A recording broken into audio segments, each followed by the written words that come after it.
प्रिय बच्चों, नमस्कार। आज हम 11वीं कक्षा की बितान पुस्तक का पहला पाठ भारतीय गायिकाओं में बेजोड़ लता मंगेशकर पढ़ेंगे।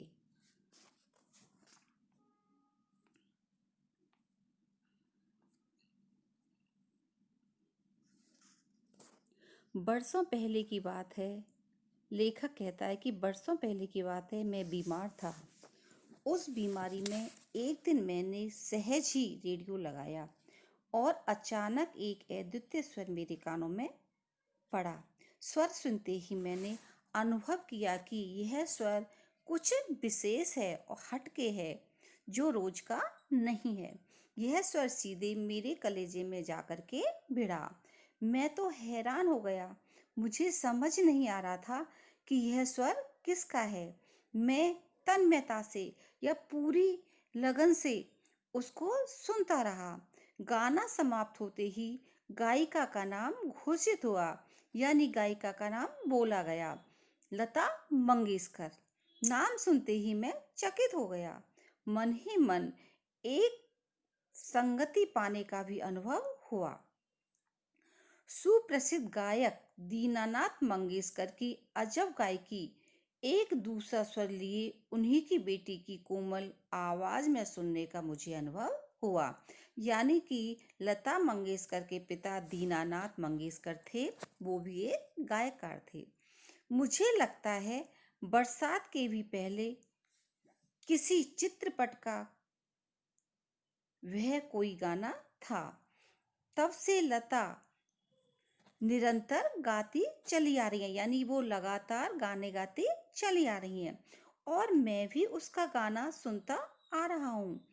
लता के पहले प्रसिद्ध गायिका नूरजहां का चित्रपट संगीत, यानी हम इंग्लिश में बोलते हैं फिल्म संगीत में अपना जमाना था, परंतु उसी क्षेत्र में बाद में हुई लता उससे कहीं आगे निकल गई।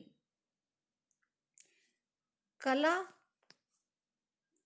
के क्षेत्र में ऐसे चमत्कार कभी कभी दिखाई पड़ते हैं, जैसे प्रसिद्ध सितारिये यानी सितार बजाने वाला विलायत खां अपने सितार वादक पिता की तुलना में बहुत ही आगे चले गए, यानी वो अपने पिता से भी अच्छा सितार बजाते थे। कौन? विलायत खां।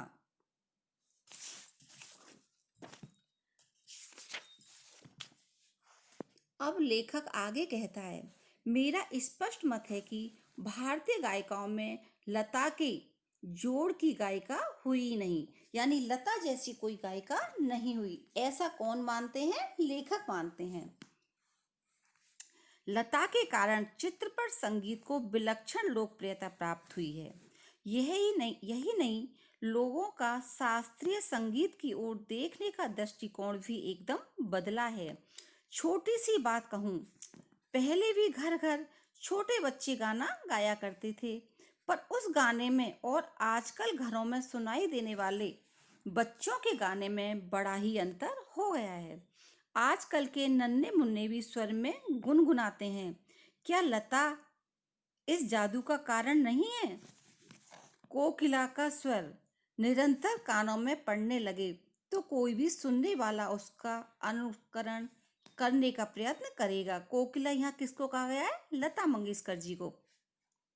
अनुकरण मतलब उनके गाने की कॉपी करना या उनकी उसको सीखना, ये स्वाभाविक ही है।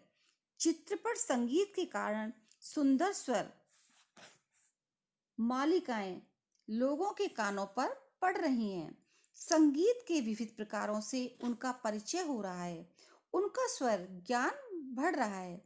सुरीलापन क्या है, इसकी समझ भी उन्हें होती जा रही है। तरह तरह की लय के भी प्रकार उन्हें सुनाई पड़ने लगे हैं और आकार युक्त लय के साथ उनकी जान पहचान होती जा रही है। साधारण प्रकार के लोगों को भी उसकी सूक्ष्मता समझ में आने लगी है। इन सब का श्रेय किसको जाता है? लता मंगेशकर जी को। इस प्रकार उसने नई पीढ़ी के संगीत को संस्कारित किया है और सामान्य मनुष्य में संगीत विषयक अभिरुचि पैदा करने में बड़ा ही हाथ बटाया है, यानी इसमें उन्होंने सहयोग किया है। संगीत की लोकप्रियता, उसका प्रसार और अभिरुचि के विकास का श्रेय लता जी को ही देना पड़ेगा, ऐसा कवि कहते हैं।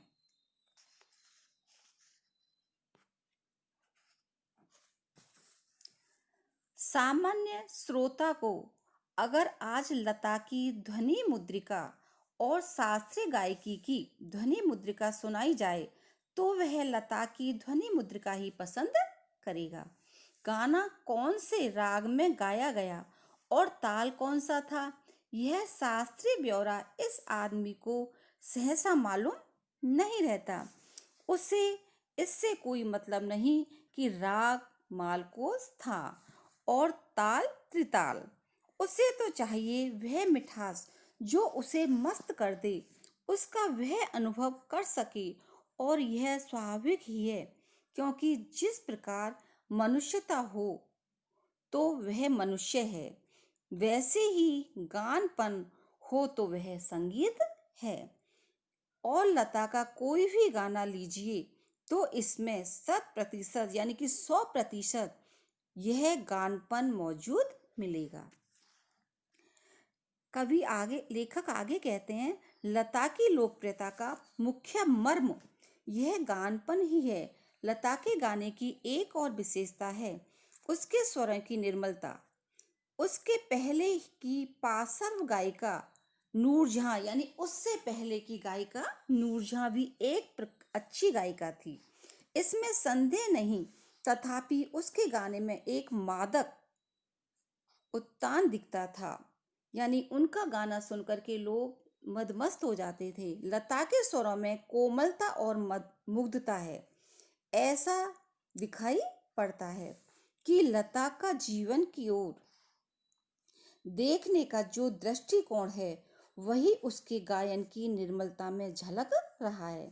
हाँ, संगीत दिग्दर्शकों ने उसके स्वर की इस निर्मलता का जितना उपयोग कर लेना चाहिए था उतना नहीं किया। मैं स्वयं संगीत दिग्दर्शक होता तो लता को बहुत जटिल काम देता, ऐसा कहे बिना रहा नहीं जाता। लता के गाने की एक और विशेषता है उसका नादमय उच्चार। उसके गीत के किन्हीं दो शब्दों का अंतर स्वरों के आलाप द्वारा बड़ी सुंदर रीति से भरा रहता है और ऐसा प्रतीत होता है कि वे दोनों शब्द विलीन होते होते एक दूसरे में मिल जाते हैं।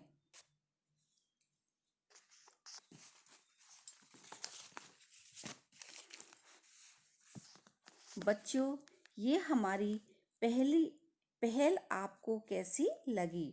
इसके बारे में कमेंट्स बॉक्स में आप अपने सुझाव जरूर लिखें। धन्यवाद।